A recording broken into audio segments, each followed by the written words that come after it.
जीवन के संबंधों का महत्व और विभिन्न पहलुओं को समझने के लिए भगवद गीता का संदर्भ लेना अत्यंत सार्थक है। गीता में न केवल जीवन के गूढ़ रहस्यों को समझाया गया है, बल्कि यह भी बताया गया है कि हमें अपने संबंधों में किस प्रकार से व्यवहार करना चाहिए। जीवन के संबंध गीता में कहा गया है कि मानव जीवन का आधार संबंध है, जैसे अर्जुन और श्री कृष्ण के बीच का संबंध, जो कि मित्रता, गुरु शिष्य और मार्गदर्शन का प्रतीक है। ये संबंध हमारे लिए संतोष और शांति का स्रोत होते हैं। संतोष और संघर्ष, जब हमारी अपेक्षाएं पूरी नहीं होती तो संघर्ष उत्पन्न होता है। गीता में श्री कृष्ण ने अर्जुन को यह सिखाया कि आत्मा अमर है, इसलिए बाहरी संघर्षों से प्रभावित नहीं होना चाहिए। हमें अपने कर्तव्यों का पालन करना चाहिए और परिणामों को भगवान पर छोड़ देना चाहिए। स्वतंत्रता और स्वीकार्यता, गीता में यह भी कहा गया है कि स्वतंत्रता का सम्मान करना चाहिए। जब हम दूसरों की स्वतंत्रता को समझते हैं तो हमारे संबंधों में कोई सीमाएं नहीं होती। यह स्वतंत्रता हमें सच्चे प्रेम और सहिष्णुता का मार्ग दिखाती है। पिता का प्यार और चिंता, माता पिता की चिंता भी गीता में महत्वपूर्ण है। श्री कृष्ण ने अर्जुन को समझाया कि चिंता न कर, अपने कर्तव्य का पालन कर।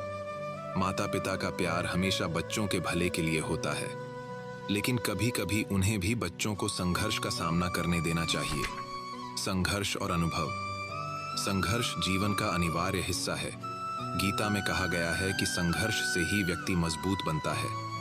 अर्जुन को युद्ध के मैदान में खड़ा देखकर श्री कृष्ण ने कहा कि यह संघर्ष तुम्हारे अनुभव को बढ़ाएगा। सत्य और निर्भीकता, सत्य बोलने में निर्भीकता का होना आवश्यक है। गीता में अर्जुन को अपने सच्चे स्वरूप को पहचानने के लिए प्रेरित किया गया। कभी कभी डर हमें सत्य कहने से रोकता है, लेकिन हमें अपने कर्तव्यों के प्रति सच्चे रहना चाहिए। अन्याय और न्याय, गीता में अन्याय के प्रति जागरूक रहने की बात की गई है। जब कोई अन्याय होता है तो हमें उस पर प्रतिक्रिया देने का साहस रखना चाहिए। अर्जुन ने अन्याय के खिलाफ खड़े होकर न्याय की स्थापना का निर्णय लिया। धर्म का महत्व, हर निर्णय से पहले हमें धर्म का पालन करना चाहिए। गीता में श्री कृष्ण ने कहा कि हमें अपने कर्मों को धर्म के अनुसार करना चाहिए, न कि स्वार्थ के लिए। परंपरा और धर्म, परंपरा में धर्म छिपा होता है। गीता में यह बताया गया है कि हमें अपने पूर्वजों की परंपराओं का सम्मान करना चाहिए, क्योंकि ये हमें जीवन के मार्ग में मार्गदर्शन देती है। सत्ता का असली रूप, सच्ची शक्ति प्रेम, करुणा और दया में निहित होती है।